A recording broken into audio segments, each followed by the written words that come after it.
Você pode estar apertando os dentes agora, e nem percebe.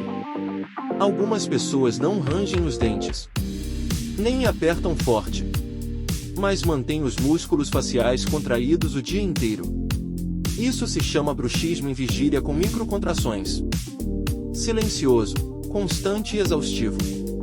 Nesse caso, podem surgir dores na mandíbula, dores de cabeça, cansaço facial e estalos na articulação temporomandibular.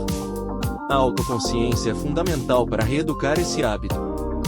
O app Desencoste ajuda você a lembrar de relaxar a mandíbula e monitora a sua evolução. Lembre-se, nem todo bruxismo faz barulho.